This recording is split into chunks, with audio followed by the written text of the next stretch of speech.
Good morning one and all. तो आज हम लोग व्रणशोथ या व्रणशोफ इसके बारे में हम आज डिस्कस करेंगे, व्रणशोथ के बारे में। ठीक है, तो लेट्स स्टार्ट।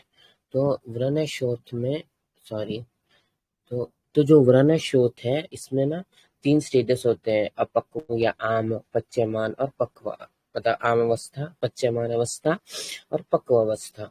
तो ये तीनों शल्य तंत्र में बहुत इंपॉर्टेंट है। तो लेट्स स्टार्ट। तो ये पहला श्लोक है, ये याद करने की जरूरत नहीं है, जस्ट कंटेक्स्ट के लिए ये हम लोग देख रहे हैं। तो सुश्रुत संहिता सूत्र स्थान अध्याय 17 आम पक्वेशनी अध्याय से ये श्लोक है। तो ये वाला श्लोक करने की जरूरत नहीं है, ये बस इंट्रो के लिए। तो स यदा बाह्य अभ्यंतरे क्रिया विशेषेण संभवति प्रशाम्यतु क्रिया विपर्यात बहुत्वात् वा दोषाणां तदा पाक अभिमुखो भवति तस्य आमस्य पच्यमानस्य पक्वस्य च लक्षणम् अनुपधारे। तो ये श्लोक के बाद उन्होंने आम, पच्यमान और पक्वा अवस्था के व्रणशोथ या व्रणशोथ के लक्षण बताए। तो हम लोग सबसे पहले इसलिए हम लोग पहले ये श्लोक देख रहे हैं। उनका बोले, ये व्रणशोथ जब विशेष प्रकार के बाह्य और अभ्यंतर क्रियाओं के द्वारा भी या दोषों की बहुलता के कारण शांत नहीं होते हैं तो वो पाक हो जाते हैं। और ये अपक्व, पच्यमान और पक्व व्रणशोथ के लक्षण बताए हैं, उन्हें अभी हम समझेंगे। ये जो सप्त क्रिया है उसका भी वर्णन आया है, लेकिन वो हम लोग नेक्स्ट टाइम जब शल्य तंत्र देखेंगे तब देखेंगे। अभी लेट्स स्टार्ट विद व्रणशोथ। तो अभी व्रणशोथ में आम अवस्था, पच्यमान अवस्था, पक्व अवस्था, ये तीनों के श्लोक बाय हार्ट करना कंपलसरी है। तो लेट्स स्टार्ट। सबसे पहले आम अवस्था का श्लोक, ठीक है। बिफोर सिंग मीनिंग हम 2 बार पढ़ेंगे श्लोक को। तत्र मंद उष्मता त्वक सवर्णता शीत शोफता स्थैर्यम मंद वेदनता अल्पशोफता च आम लक्षणम उद्दिष्टम। तत्र मंद उष्मता त्वक सवर्णता शीत शोफता स्थैर्यम मंद वेदनता अल्पशोफता च आम लक्षणम उद्दिष्टम। Let's see meaning. पहला वर्ड है मंद उष्मता। मंद उष्मता मतलब थोड़ा गर्म, लेस वार्म। त्वक सवरना, त्वक सवरना मतलब त्वचा के समान रंग, स्किन के जैसा ही कलर। शीत शोफता, जो स्पर्श है वो शीत है, ठंडा है, ठीक है। स्थैर्य, और वो हार्ड है, ठीक है। तो पहली लाइन क्या है, तत्र मंद उष्मता त्वक सवर्णता शीत शोफता स्थैर्यम। फिर अगली लाइन में क्या वर्ड है, मंद वेदनता। मंद वेदना है, ज्यादा वेदना नहीं है, हल्का वेदना है। अल्पशोफता, अल्प से ज्यादा स्वेलिंग भी नहीं है। च आम लक्षणम उद्दिष्टम, ये आम व्रणशोथ या व्रणशोथ के लक्षण है। तो let's read it more 3 times. तत्र मंद उष्मता त्वक सवनता शीत शोफता स्थैर्यम मंद वेदनता अल्प शोफता च आम लक्षणम उद्दिष्टम। याद रखो इसमें 6 लक्षण है। तत्र मंद उष्मता त्वक सवनता शीत शोफता स्थैर्यम मंद वेदनता और अल्प शोफता, ये 6 है। और आम लक्षणम उद्दिष्टम। तो एक बार लास्ट टाइम रीड कर लेते हैं इसको। तत्र मंद उष्मता त्वक सवर्णता शीत शोफता स्थैर्यम मंद वेदनता अल्प शोफता च आम लक्षणम उद्दिष्टम। तो ये बहुत इजी है। अगला, अभी हम पच्यमान अवस्था के श्लोक दिखेंगे। पच्यमान अवस्था में श्लोक थोड़ा बड़ा है, लेकिन अगेन बाय हार्ट करना कंपलसरी है और काफी इजी है, ठीक है। तो सबसे पहले है सूची भीरीव निस्तुद्यते। क्या बोला, सूची भीरीव निस्तुद्यते मतलब सुई चुभने जैसी वेदना। दश्यते इव पिपलिका भी, या चूटी के काटने जैसी वेदना। ताभिश्य संसर्पत इव, या चूटी चल रही है ऐसी वेदना। छिद्यते इव शस्त्रेण, शस्त्र से काट रहे ऐसी वेदना। भिद्यते इव शक्ति भी, वो फट रहा है ऐसी वेदना। ताड़यते इव दंडेन, कोई डंडा लेके मार रहा है उससे वेदना। पीड़यते इव पानी ना, हाथ से, पानी मतलब हाथ, उससे कोई पीड़न कर रहा है ऐसी वेदना। घटियते इव च अंगुलिया, अंगुली से कोई उसको घट रहा है, नीडिंग कर रहा है ऐसी वेदना। तो इसमें इस सब कैसी वेदना हो रही है उसका डिस्क्रिप्शन है।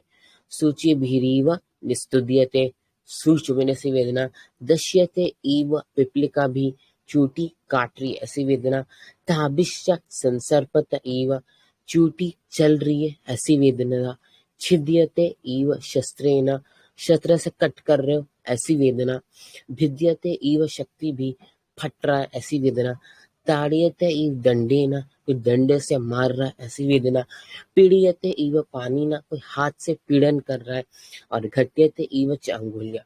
तो मैंने मेरे हिसाब से मीनिंग बताया, एक बार प्रॉपर मीनिंग रीड कर लेते हैं। सुई के चुभने जैसी पेना, प्रिकिंग पेन, चींटियों के काटने जैसी वेदना, शरीर पर चींटियों के रेंगने जैसी वेदना, शस्त्र के काटे जैसी। देखो, भाले के चुभने जैसी, भिद्यते शक्ति भी का मीनिंग क्या क्या है?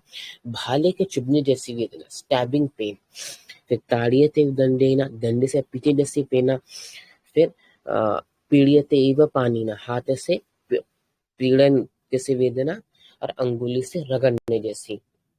तो एकदम इजी है, आप मीनिंग से भी श्लोक गेस कर सकते हो। पहला लाइन का मीनिंग क्या है, पहले लाइन का श्लोक क्या है? शुचि भी व निस्त्यते, दश्यते इव पिपलिका भी, ताभिश्च संसर्पत इव, छिद्यते इव शस्त्रेण, भिद्यते इव शक्तिभिः, ताड़यते इव दंडेन, पीड़यते इव पानीना, घट्यते इव च अंगुल्या। ठीक है, तो मुझे लग रहा है आपको इतनी बार रिपीट करने से श्लोक थोड़ा बहुत तो भी ध्यान में आएगा। नाउ लेट्स सी आगे का श्लोक। दह्यते पच्यते इव, ये पच्यते इव च अग्नि शाराभ्याम, क्या मीनिंग है? अग्नि और शार से जलने और पकने जैसी, ओश चोश दाह जैसी वेदना। अभी ये दो लाइन को साथ में लो। दह्यते जलने जैसी, पच्यते पकने जैसी, इव अग्नि शाराभ्या, मतलब कैसा जलना और कैसा पकना? अग्नि और शार से जलना और पकना वैसी वेदना। दह्यते पच्यते इव अग्नि शाराभ्या, अग्नि और शार से जलने और पकने जैसी वेदना। कैसी? ओश चोश परिदाश्च भवन्ति, ओश चोश दाह जैसी वेदना।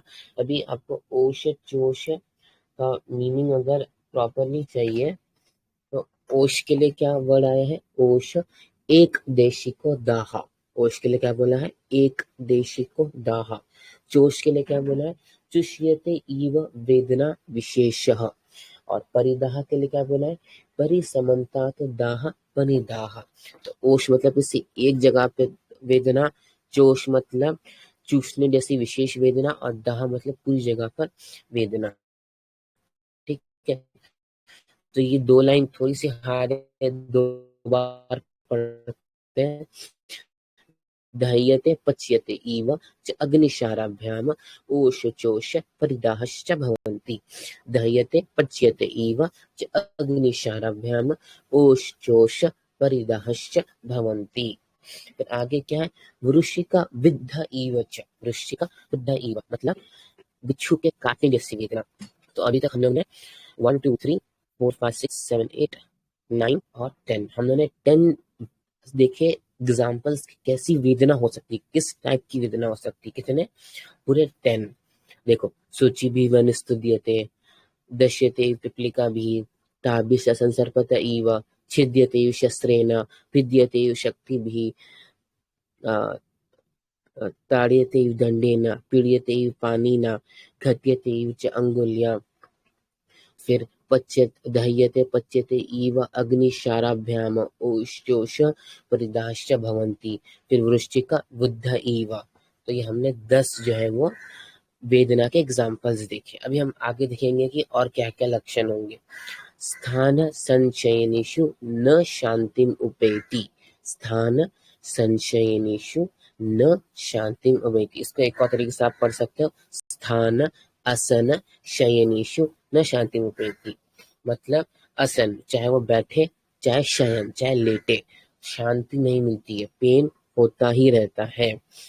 तो क्या है? खड़े होने, बैठने तथा सोने में किसी प्रकार की शांति नहीं मिलती। स्थान असन शयनेषु न शांतिमुपैति, इसको 2-3 बार पढ़ लो। स्थान असन शयनेषु न शांतिमुपैति, खड़े रहो, बैठो या लेटो, वेदना कम नहीं होती। स्थान असन शयनेषु न शांतिम उपैति। ठीक है, अब अगली लाइन, आदमात बस्ति ही वातश्च शोफो भवति। Let me repeat once more, आदमात बस्ति वातश्च शोफो भवति। के शोथ जो है वो फूली हुई बस्ती की तरह तना हुआ होता है, मतलब एकदम टाइट हो जाता है। ठीक है, आदमात फुला हुआ, बस्ती के जैसा, वातश्च शोफो भवति, वातच शोफ के जैसा। फिर आगे अभी लक्षण आए हैं, वो थोड़ा ध्यान रखना है। त्वक वैवर्ण्य डिस्कलरेशन होगा, शोफ अभिवृद्धि, सूजन बढ़ जाएगी।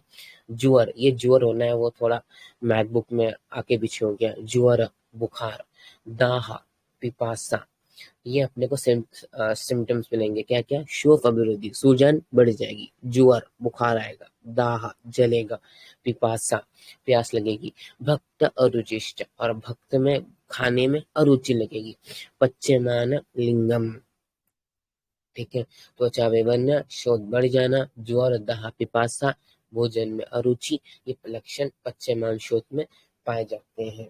ठीक है, तो पूरे 10 एग्जाम्पल्स, फिर 2 लाइनें कि स्थान असन शयनेषु न शांतिम उपैति, फिर आदमात बस्ती वातश्च शुफ भवति के वातच शुफ के जैसा, फिर लास्ट की 2 लाइन इंपॉर्टेंट है, त्वक वैवर्ण्य, शोफ अभिवृद्धि, ज्वर दाह पिपासा, भक्त अरुचिश्च, पच्यमान लिंगम। ठीक है, तो ये पूरा श्लोक एक बार फिर से लिखते हैं, बल्कि मैंने ये पूरा श्लोक एक साथ एक पेज पे भी लिया। Let's read it at least 3 times.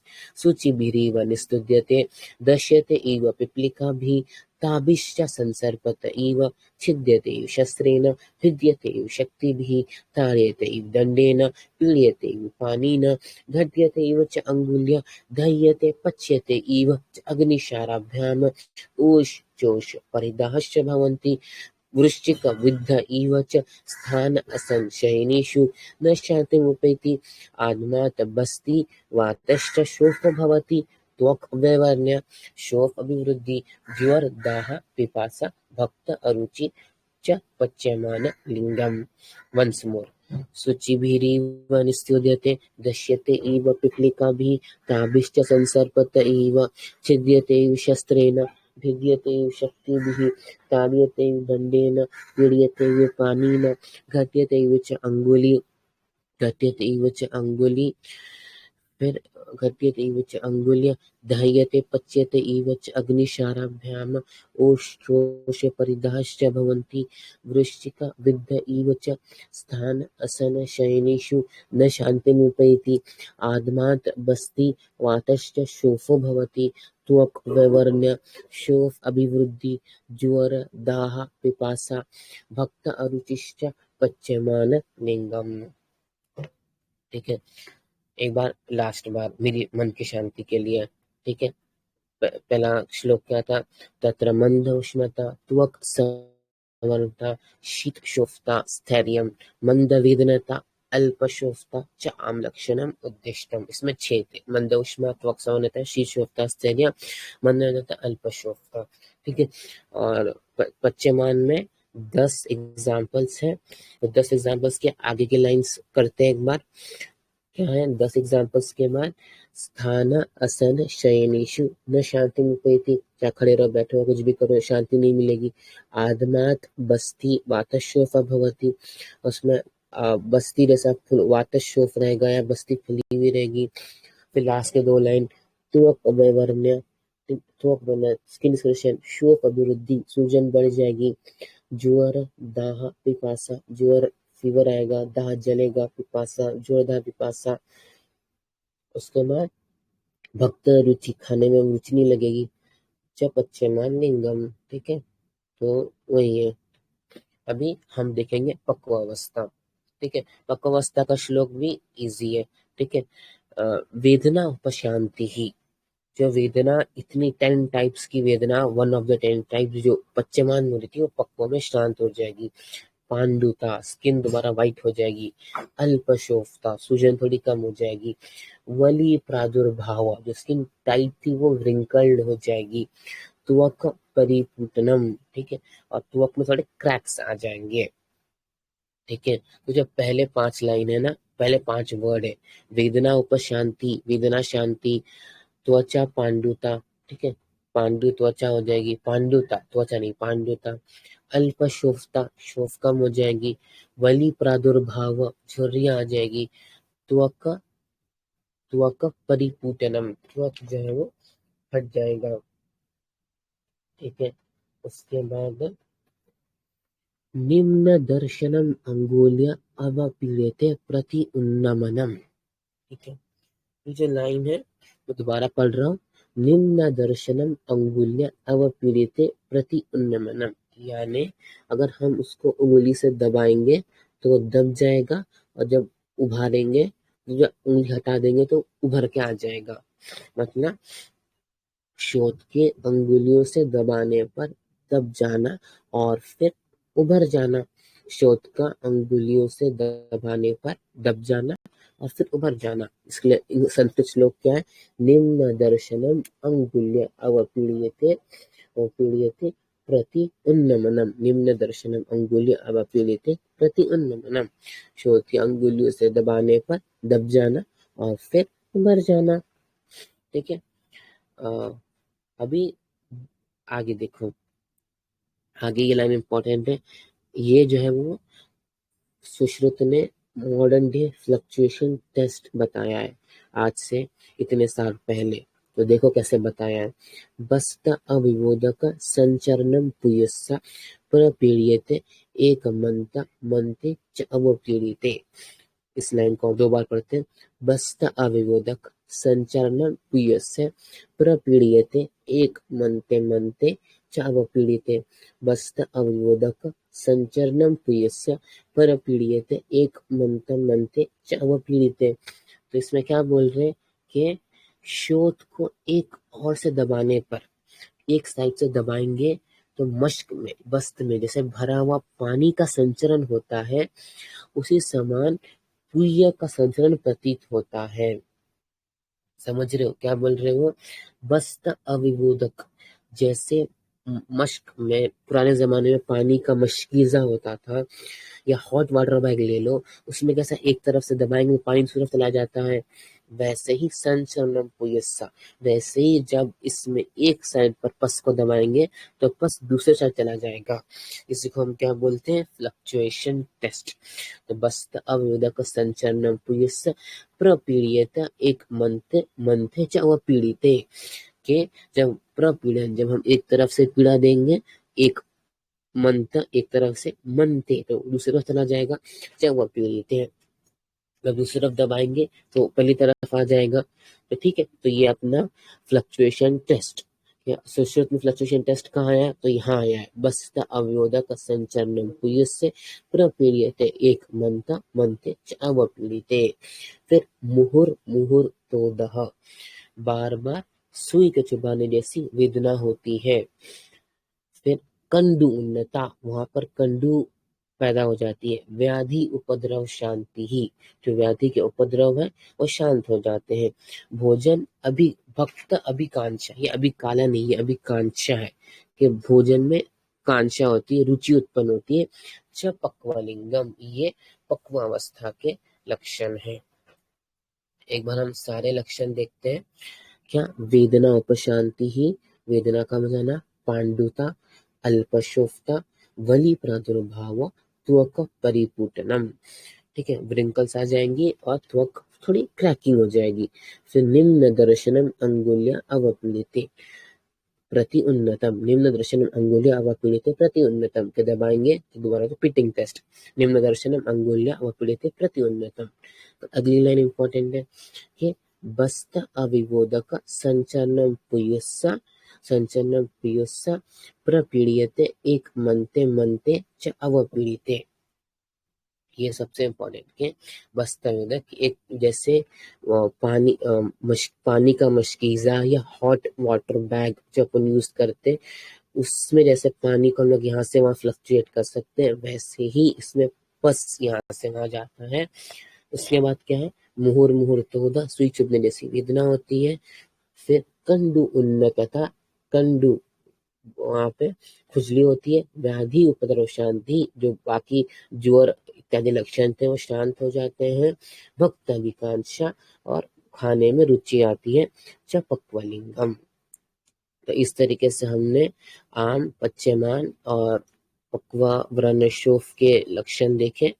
आम में तो सिर्फ 6 लक्षण थे कि तत्र मंद उष्णता, त्वक सवर्णता, शीत शोफता, मंद वेदनता और अल्प शोफता।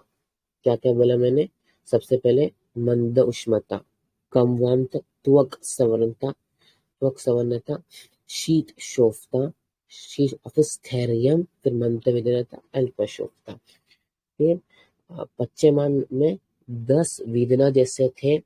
उसके बाद क्विकली कहते हैं सूची भी निस्ते दश्यते प्लिकभि ताभ्यः संसर्पतैव छिद्यते शस्त्रेण भिद्यते एव शक्तिभिः ताड्यते दण्डेन पीड्यते पानेन घटिते च अंगुल्या फिर घट्यते च अंगुल्या पच्यते दह्यते पच्यते एव च अग्निशाराभ्याम् ओष्ठोष परिदाहश्च भवन्ति वृश्चिक विद्ध इव च। ये 10 हो गए। फिर स्थान असंशयनेषु न शांतिम उपैति। स्थान चाहे खड़े रहो बैठो वो कम नहीं होगा। फिर आदमात बस्ती वातशोफ भवति, वातशोफ होगा। फिर त्वक वैवर्ण्य शोफ अभिवृद्धि, ज्वर दाह पिपासा होगा, जोरदार पिपासा हो जाएगा। और भक्त और रुचिश्च पच्यमान लिंगम, और भक्त में खाने में रुचि नहीं रहेगी। और लास्ट में पक्वा देखे और तो एकदम सिंपल है कि वेदना उपशांति, वेदना कम, पांडुता, अल्पशोफता, बलि प्रादुर्भाव, व्रिंकल्स और त्वक परिपुटनम, स्किन में क्रैक्स। फिर निम्न दर्शनम अंगुल्य अवपीड़िते प्रति उन्नतम, ये लाइन में हो गया पिटिंग टेस्ट। फिर बस्ती अविवेदक संचरणम प्रपीड़ियते एक मनते च अवपीड़ियते, ये हो गया फ्लक्चुएशन टेस्ट। मुहूर्तोदः मतलब सूर्य, फिर कंडी उन्नता, व्याधि उत्तर शांति और भक्त आकांक्षा पक्वलिंगम। ये हो गया अपना पक्वावस्था के लक्षण। तो होपफुली आपको आज का समझ में आया होगा। Thank you, thanks a lot.